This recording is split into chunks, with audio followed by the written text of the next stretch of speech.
Are they luring us into a sense of... That was the end of my thought. That's where the thought ended. It was right there. A sense. But where did it go? I don't know. Into the air. Like, it's just gone. Now, it looks like they are going to play Kog'Maw. Yeah, Kog's fine. It's good. I mean, you have supreme range, obviously, but you know, you can just flex the Gragas into mid and pick Malphite. Yeah, oh, Lure. Oh, good luck, buddy. No, not Gnar. Yeah, Malphite. Yeah, there you go. Okay. Yep, Brock. Don't believe anyone else that tells you it's not. This is the LCK. That's what you're watching. It's just a completely new channel, and it's a different time and it's different rosters. But it is the LCK. It's part of CL. the LCK. Yes. So yeah. Okay, there you go. Gonna engage onto Duro. He just flashes away. Pretty easy for him. Although Grizzly not really able to get in there. Campfire comes out and Lure not really able to poke down much. A lot of the damage from the Kog'Maw is just hitting shields, I feel like. So Hololive Esports not really able to exert too much pressure in this bottom lane so far. Not a lot. Not great. Not great. Things are not great. No. There was also the Lee Sin problem, which we haven't really talked about yet, but we actually discussed this pretty in depth yesterday during Talks Day. Lee Sin is just not in the best of spots at the moment, as will be fine, not even close. There is the developer, I don't know if this was at Summer Game Fest, but the developers of Gris, which is one of my favorite games, are bringing out a new game, and it looks amazing. So that I'm really excited for. Is Zeri finally gone, guys? No, she's just going to be back. Here comes the engage onto that back line. Forest is going pretty far forward, but there you go! They press their buttons, and they just dunk on the Hololive Esports front line this time around as, oh boy, Rooster, that's not really going to work out. The Gravitum is coming in. Will at least hit one more smash, but yeah, he'll should die eventually, right? I mean, he is actually pretty tanky, and Smash isn't quite able to continue pressing forward with Lure and Duro right there, but still a big team fight win over to T1. They get the Infernal Drake, and guess what? It's Mountain Soul with all of the tanks that T1 have. I mean, Atlas is playing Diablo. I don't want to impose, you know, he's busy. Yeah, he's busy, yeah. I think it's pronounced Grease.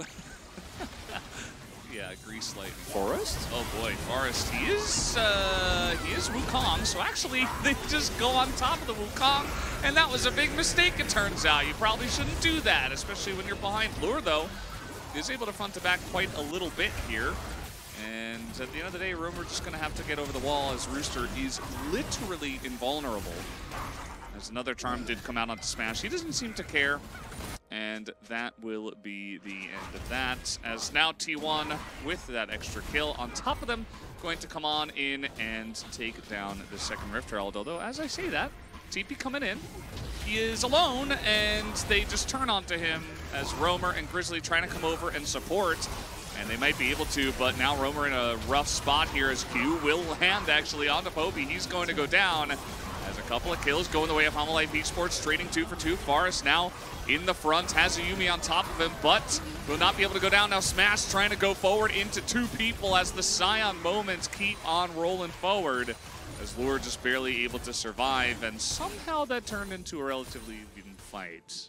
In favor of T1, but it's a little bit better than it could have been otherwise. And I think at this point, you'll take anything as Hanwha. Absolutely. And you see that Rooster basically just gets to position anywhere he wants, as we got another fight coming in. The R button onto the Lee Sin, as this jungler Grizzly is in a lot of trouble. Some plays now in the bush. They keep throwing stuff at Rooster, not understanding that he is never, ever going to die, as he has declared. But yeah, still a good fight for T1. They get the pick and the Rift Herald. Another fight. Can Hololive actually win a 5v5? Soldier on. That's good. That does refer to the song, what it talks about. Oh, dope. Okay, well, here comes T1. Dahl on the flank, he's spotted. Now he knows he's spotted, but he can still get into this pit very easily as they are pressing all their buttons. Not really in good tandem, though, as Dahl is desperately trying to get onto that backline. It is not working. Forest nearly dies. Now he's going to hit the Lee Sin. That's not your target, mate. As, okay, he's going to survive, and now the front line is being chipped away. Big Q comes in from the Scion, and now Lure has a decent front line, but Smash trying to do the same for his team, as it is truly a battle of the 80 carries here. Roamer desperate to try to charm someone, not going to hit it.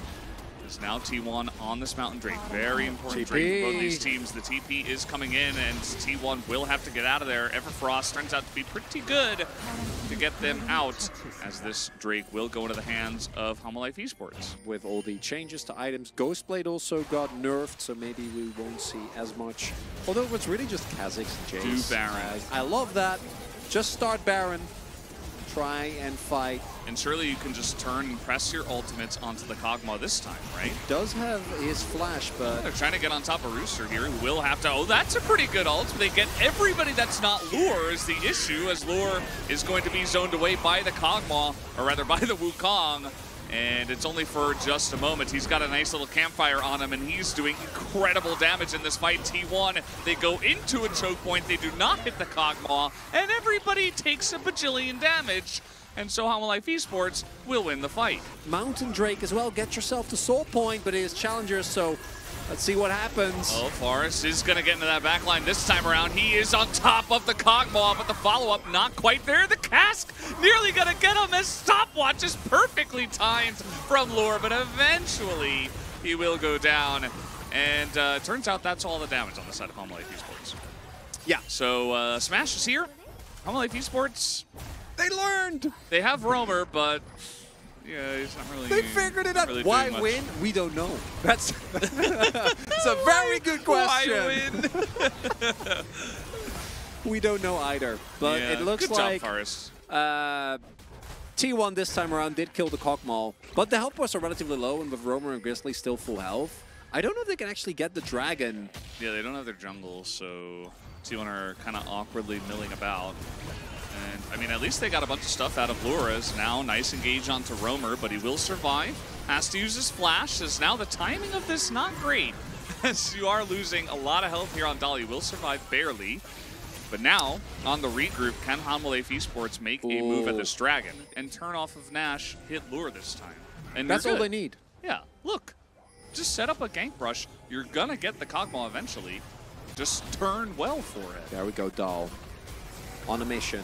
They need intel on Lure. My eyes are gonna spot him on Lure here, as, okay, the stun does come in onto Dahl. He's not able to get in there. Forrest is dead before he can even get into that backline, as the turn is not good. Homolife Esports handle it excellently here, as now another charm comes in. This one really comes down to Roamer setting up this fight onto the Malphite before anything even gets going.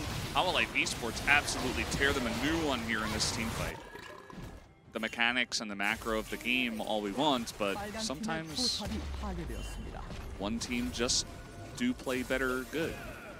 Forrest will get spotted. Yeah, he's in a rough spot here once again. Charm comes in, and Roamer has been so clean on all these. Lure is totally fine. Look at this. Dahl TP's in. They finally do get onto the Kog'Maw, though, as Lure will go down. They finally got it done. Grizzly with a massive kick, though, is going to keep this alive for the team, and this time maybe Homolife Esports have the damage. Will they be able to get down Smash? Yes, they will, just barely. And the lead has ballooned out of control. Homolife Esports able to take a big win here at the end of the game. Even with Lure going down, everything that T1 had in the bank was used onto him, and then Homolife Esports able to use that bank to take them down anyway. I'm going to assume you're with me on the Roamer votes. That would be my first instinct. Unless you want to go to Lure. Also, can I vote? don't know. I mean, no, I'm not gonna make that joke. Yeah, it's either Roamer or Lure at this point. I don't know. You want me to? Maybe you do one and I will do the other. I think that he could have won that fight, but he didn't. And as we can see, when it comes to the damage output, both Roamer and Lure doing a wonderful job. Either of those getting POG, I'd be perfectly happy with. And it's insane, actually, that Roamer did that much damage. He built. Now I'm like, actually, both of us should have voted for him. This is actually. This is not a, and it's not Leandri's. Lure is going to pick it up.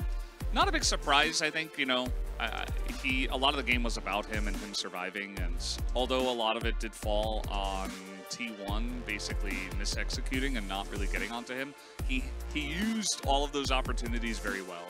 and did quite a lot. But I'm with you. I think that Roamer definitely deserves a huge shout out from us.